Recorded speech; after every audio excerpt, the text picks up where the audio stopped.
Dear students, कैसे हैं आप लोग। होपफुली आप लोग सब अच्छे से होंगे। तो जैसा बच्चों, आज हम लोग क्या नया टॉपिक लेके आए हैं आपके सामने। आज का नया टॉपिक है major difference between prose and poetry, कि प्रोस और पोइट्री में क्या मेन डिफरेंस है। तो आज हम लोग उसी डिफरेंस को समझेंगे, जानेंगे कि प्रोस और पोइट्री में क्या फ़र्क है। एक टेक्स्ट बुक है, इंग्लिश लैंग्वेज की टेक्स्ट बुक है, इंडियन स्कूल्स में वो टेक्स्ट बुक प्रिस्क्राइब की जाती है, पर वहाँ पर जो प्रोस के चैप्टर होते हैं वो ज़्यादा होते हैं एंड जो पोइट्री के चैप्टर हैं वो थोड़े कम होते हैं। तो आखिर इसमें डिफरेंस क्या है। तो जैसे मैंने आपको पहले ही बताया था कि प्रोस को पढ़ाने के पीछे जो उद्देश्य है वो उद्देश्य यही है कि बच्चों को एक्सटेंसिव और इंटेंसिव दोनों नॉलेज अच्छी तरह हो जाए, बच्चा अच्छी तरह टॉपिक को समझ जाए, ऐसे के थ्रू समझे या डिस्क्रिप्शन के द्वारा समझे या फिर आपका बायोग्राफी के द्वारा समझे या प्ले के द्वारा समझे। पर पोइट्री में तो सिर्फ कविता होती है, कविता के बारे में जानना है, कविता की प्रशंसा करनी है, उसकी सराहना करनी है, कवि के विचारों को, उसके आइडियाज को, उसने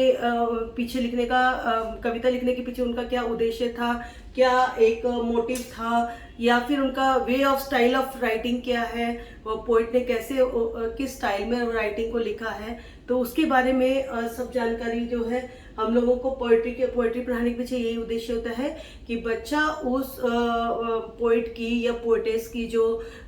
थॉट्स हैं, उसकी फीलिंग्स हैं, उसके मूड्स हैं, उसकी इमोशंस हैं, उनको समझे और ब्यूटी ऑफ पोइम को वो जाने।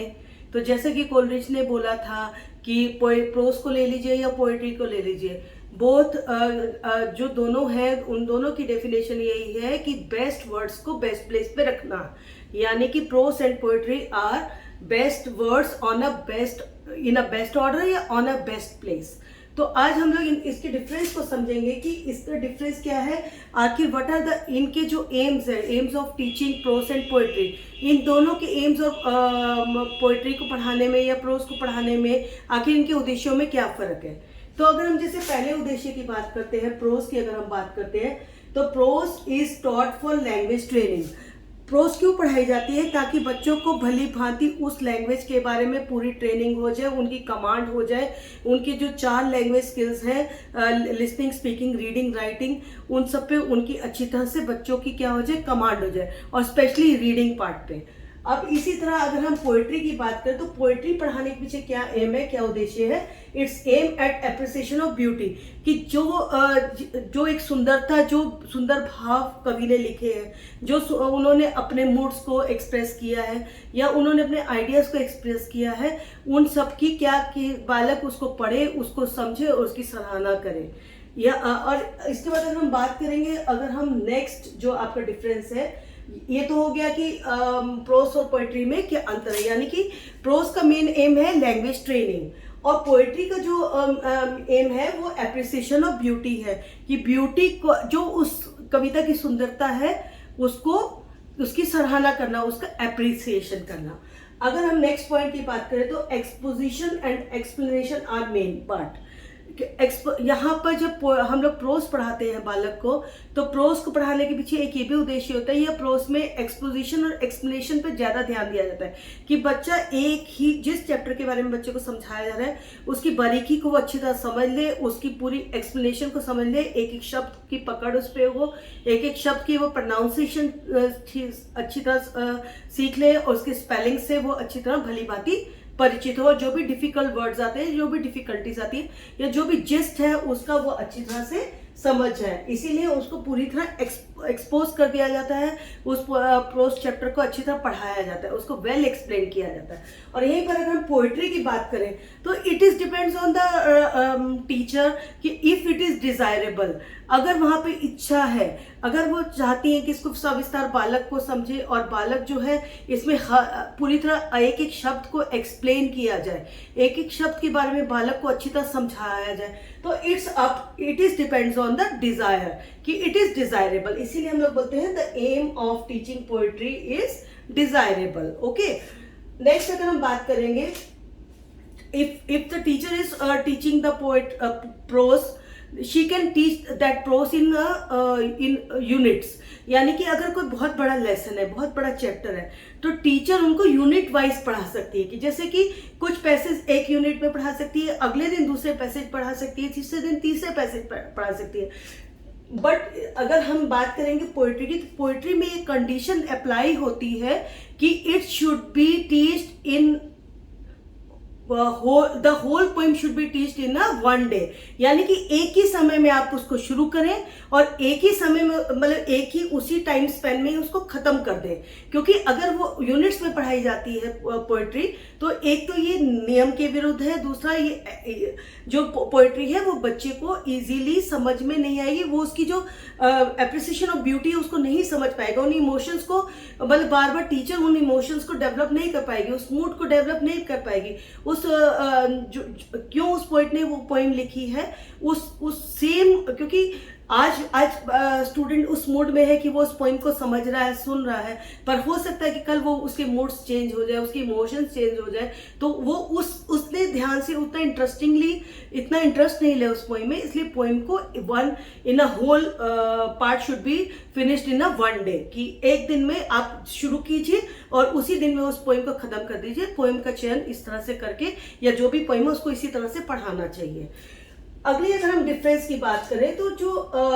Not so much emphasis on model reading, जैसे कि मैंने आपको बताया था कि टीचिंग ऑफ प्रोस में एक जो आपका प्रेजेंटेशन पार्ट है, प्रेजेंटेशन पार्ट में टीचर सबसे पहले मॉडल रीडिंग करती है, यानी कि वो खुद एक मॉडल बन के पढ़ के सुनाती है बच्चों को, कि बच्चों को समझ में आ जाए कि किस तरह से पढ़ना है, कहीं सही इंटोनेशन क्या है, रिदम क्या है, प्रोनाउंसिएशन क्या है।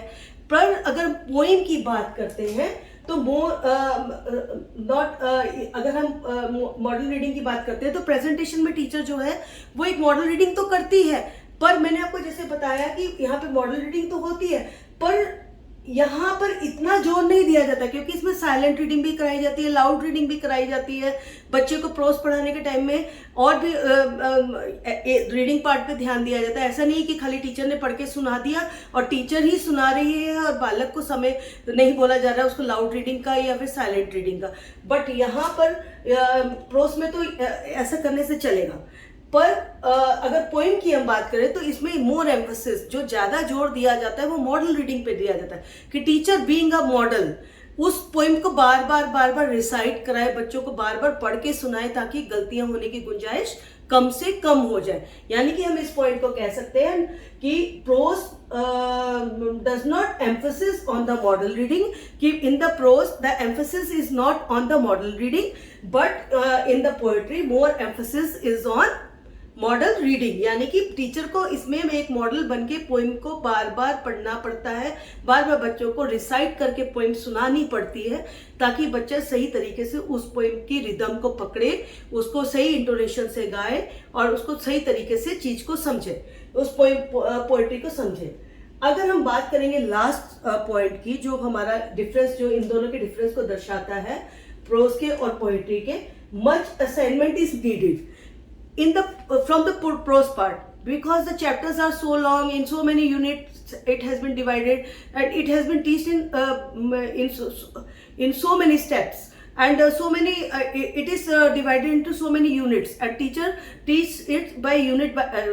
by unit। यानी कि टीचर यूनिट बाय यूनिट पढ़ाती है, उसको बहुत सारे पार्ट्स में बांटती है, उसके बाद जाकर एक चैप्टर कंप्लीट होता है, प्रोज का एक चैप्टर समाप्त होता है, या प्ले है तो सीन 1, सीन 2, सीन 3 से समाप्त होता है, कहानी है तो पार्ट 1, पार्ट 2, पार्ट 3 से समाप्त होती है। तो यहाँ पे असाइनमेंट की बहुत ज्यादा जरूरत है, यानी कि बच्चे को होमवर्क देना बहुत जरूरी है, क्योंकि तभी बच्चा उसको होमवर्क से और उसका कह सकते हैं कि और ज्यादा वो इसमें फर्म होगा, बच्चे को ज्यादा अच्छे से याद होगा, बच्चा ज्यादा अच्छे से उसकी नॉलेज इंक्रीज होगी और स्टूडेंट को कहीं उस चैप्टर को समझने में परेशानी नहीं होगी। पर अगर हम पोएम की बात करें, क्योंकि इसमें रिदम होती है, इसमें इंटोनेशन होती है, और teacher being a model reader, teacher इसको so many times she used to recite the poem, तो इसमें ज्यादा असाइनमेंट की जरूरत, मतलब ज्यादा काम नहीं दिया जाता है। जैसे कि प्रोस में अगर हम बात करेंगे, मैंने आपको बताया था फिल इन द गैप्स हो सकता है, राइट द जिस्ट हो सकता है, find out the suitable questions हो सकते हैं, find out the suitable answer for the question हो सकते हैं, difficult spelling, right difficult spellings हो सकते हैं, लर्न डिफिकल्ट स्पेलिंग हो सकते हैं, ट्रांसलेट द फॉलोइंग पैसेज हो सकता है। परंतु पोएट्री में बच्चे के ऊपर इतना ज्यादा जोर नहीं डाला जाता है। इसमें खाली वो राइटिंग स्टाइल बच्चे को याद कर सकता है बच्चा की किस शैली में पोइट ने पोइम लिखी है, या पोइट का नाम क्या, what is the name of that poet, who has written that poem. उसके बाद यह टीचर बोल सकती है कि write the gist of that poem, कि जैसे कि प्रोज में आपने इससे क्या सीखा, आपको क्या मॉरल मिला, उसी तरह आप इस पोइम में भी टीचर बोल सकती है कि इसमें क्या, right the gist of the poem, यानी कि इसका पूरा सार लिखिए, आपने इस पोइम से क्या समझा। तो कुछ ही असाइनमेंट बन पाते हैं और कुछ ही असाइनमेंट दिए जा सकते हैं और दिए जाते हैं। तो इसीलिए यही डिफरेंस हो जाता है कि यहाँ पर much assignment is needed in prose, की प्रोज में बहुत ज्यादा होमवर्क बच्चे को देने की जरूरत है क्योंकि वो चैप्टर्स को भली भांति समझ पाए, और यहाँ पर पोइम में इतना ज्यादा असाइनमेंट देने की जरूरत बालक को नहीं है। तो इस तरह से बच्चों आज हमने अच्छा, इसमें एक स्टेप्स का भी फर्क होता है। जैसे ये तो कुछ मेजर डिफरेंस थे कि जो एक मुख्यतः हम जो डिफरेंस मानते हैं प्रोज और पोएट्री में। अच्छा, दूसरा क्या डिफरेंस होता है, आपका जब आप लेसन प्लान बनाते हैं, lesson plan same lesson plan number लिखते हैं, मार्जिनल एंट्रीज भी सेम ही होती हैं। अच्छा, एम्स जो होते हैं, जैसे हमने एम्स की बात की थी, तो एम्स जनरल एम्स तो ठीक है, पर जब स्पेसिफिक एम्स की बात आती है तो हमने प्रोस में जैसे स्पेसिफिक एम्स थे कि डिस्क्रिप्टिव के अपने एम्स है, स्टोरी पढ़ाने के पीछे अलग उद्देश्य है, प्ले के पीछे अलग स्पेसिफिक एम्स है, विशिष्ट उद्देश्य है, इस तरह बायोग्राफी पढ़ाने के पीछे अलग विशिष्ट उद्देश्य है। परंतु पोइम में हम लोग कॉमनली एम्स को लेके चलते हैं, कॉमन एम्स यहाँ पर होते हैं। पहला ये डिफरेंस होता है कि there is no specific aim behind that, only we used to write the general aims की generally poem, why we are teaching the poem to a child, उसमें कोई स्पेसिफिक एम अगर है तो एक आधा है, पर वो किसी कैटेगरीज में नहीं बटा हुआ है, ठीक है। अच्छा, दूसरा इसमें एक क्या होता है कि जिस तरह से हम लोग यहाँ पे रिकैपुलेशन करते हैं, जब हम लोग प्रोज पढ़ाते हैं तो बच्चों को रिकैपुलेटरी क्वेश्चंस होते हैं या रिकैपुलेशन कराते हैं, पर इस तरह से यहाँ पर अगर हम पोएट्री की बात करते हैं तो पोएट्री में बच्चे को लाउड मॉडल रीडिंग कराई जाती, टीचर करती है लाउड, फिर से दोबारा री मॉडल रीडिंग करती है, और इतना ज्यादा मतलब बच्चे पे वैसा बर्डन नहीं होता जैसा कि प्रोस में होता है ना। तो यहाँ पर यही कुछ डिफरेंसेस थे जो मैं आज आपको बताना चाहती थी, और होपफुली मुझे लगता है कि आपके लिए बेनिफिशियल होंगे। और मेरी आपसे फिर से वही रिक्वेस्ट है, प्लीज आप keep on watching videos and please share it, like it, subscribe it as much as you can, जिससे कि other people can also take the benefit from it. Okay, so with this note I am going to end that video, and please don't forget to like, share and subscribe. Have a good day.